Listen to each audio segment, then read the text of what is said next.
देख रहे हैं जस्टिस 24 न्यूज। आणि पाप धुतलेली बघता बघता मला असं वाटलं की पाप माझ्याच अंगाला चिकटतील की काय, म्हणून मी डुबकीच मारली नाही। महाकुंभ पर शिवसेना यूबीटी आमदार सुनील राउत का विवादित बयान, हिंदू समाज में आक्रोश। मुंबई, जैसा कि प्रयागराज में एक महीने से आस्था का महासंगम चल रहा है, करोड़ों श्रद्धालु पुण्य की डुबकी लगा चुके हैं, लेकिन यह वही महाकुंभ है जो भारतीय जनता पार्टी के विरोधी दलों के लिए धर्म पर कटाक्ष करने का मंच बनता जा रहा है। कभी समाजवादी पार्टी के अध्यक्ष अखिलेश यादव इसे लेकर दुष्प्रचार करते हैं, तो कभी बिहार के आरजेडी प्रमुख लालू प्रसाद यादव इसे फालतू तक करार दे देते हैं। अब जब उत्तर प्रदेश और बिहार से ऐसे भड़काऊ बयान आ रहे हैं, तो महाराष्ट्र की विपक्षी पार्टियां कैसे पीछे रह सकती थी।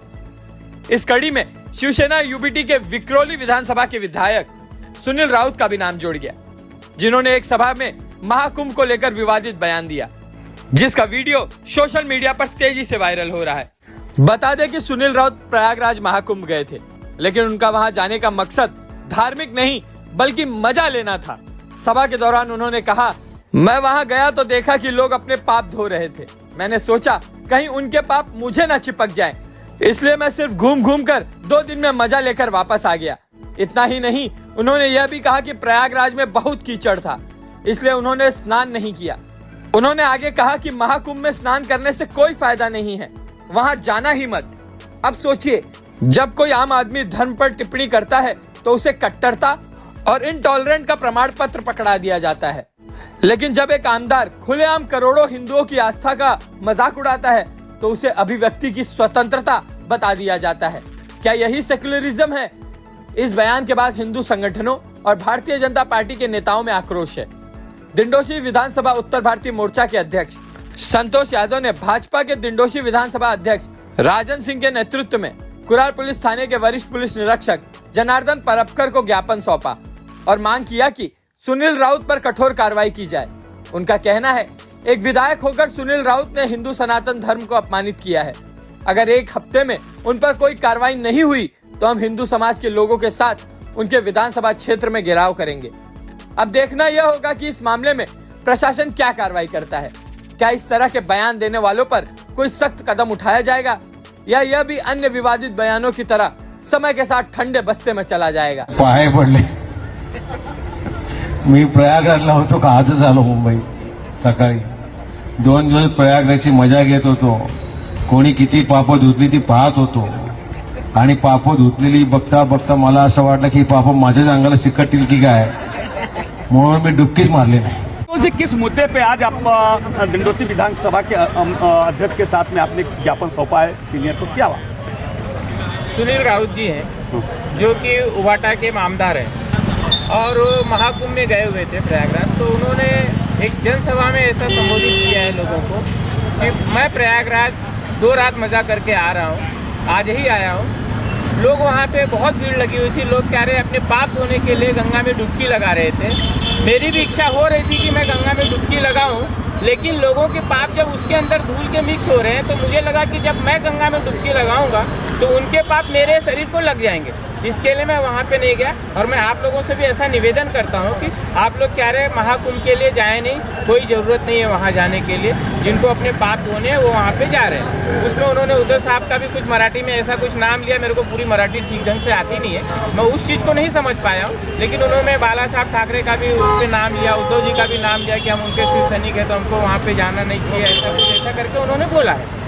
तो क्या आप इसे निषेध जाहिर करते हैं? निषेध तो हमारा है। जब से हमने सुना हमको बहुत बुरा लगा। हमने सीनियर जी को यही दिया है लेटर कि आप जो भी कार्यवाही बंद पड़ती है, एक जो वो कुंभ जो लगा हुआ है उसका दुष्प्रचार जो लोगों के बीच में कर रहे हैं वो एक हो गया, और जो हमारी धार्मिक भावना भड़क रही है, हमारी धार्मिक भावना भड़काने का जो उन्होंने कोशिश किया है उसके ऊपर हमने सीनियर को दिया है कि आप इसके ऊपर जो भी धारा बन पड़ती है उस धारा में उसके ऊपर कार्रवाई करें। क्या संतोष जी अब ये मानते हैं कि आपके सनातन धर्म पे हमला किया गया है और अपमान किया गया है? हो रहा है, और जब से हम सरकार में हैं, मोदी जी हैं, योगी जी हैं, तो लोग और जानबूझकर उसको छेड़ने की कोशिश कर रहे हैं कि ये कर क्या लेंगे।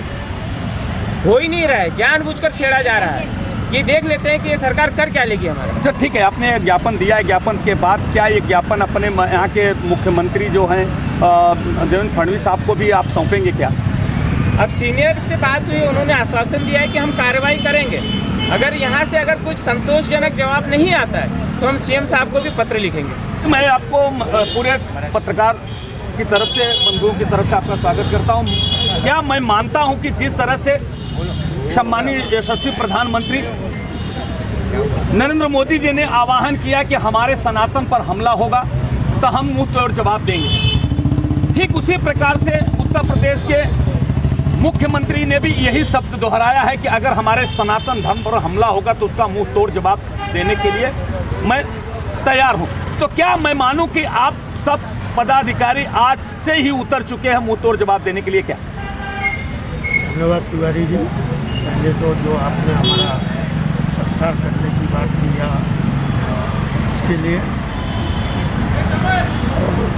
यह सनातन आस्था का विषय है और जो विरोध कर रहे हैं वह भी हिंदू ही कर रहे हैं, न कि कोई मुस्लिम। हमें तो एक बार पहले उन्हें समझाना पड़ेगा। अगर वह समझ लेते तो ठीक है, अगर नहीं समझते तो जो मोदी जी और योगी जी ने कहा, योगी जी ने तो उत्तर प्रदेश को सुधारने का काम किया है और सनातन धर्म की आस्था के है, इसके लिए आज 50 करोड़ लोगों ने 30-35 दिनों में स्नान किया।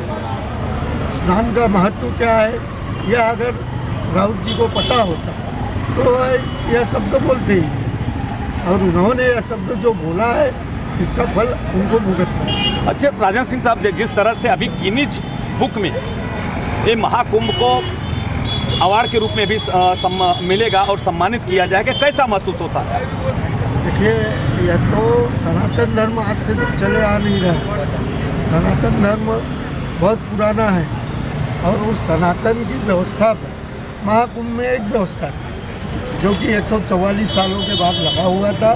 लोगों ने उसको आस्था का विषय बनाया और सनातन धर्म जो आस्था बढ़ी 2014 मोदी जी के आने के बाद, लोगों में जो एक धार्मिक आस्था बढ़ी, सनातन के प्रति लोगों का झुकाव हुआ, इसके लिए आज 50 से 55 करोड़ लोग वहाँ पहुँच चुके हैं और आज भी कर दिए।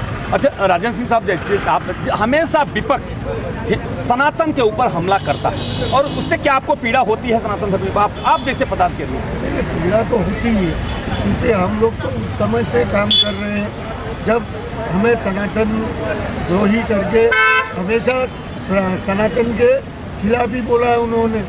तो 14 के बाद से थोड़े से लोग जो है सनातन की तरफ झुकते चले गए। मगर साहब, जिस तरह से अभी इन्होंने राउत साहब ने जिस तरह से बोला, आपको क्या आप उसका विरोध करते हैं?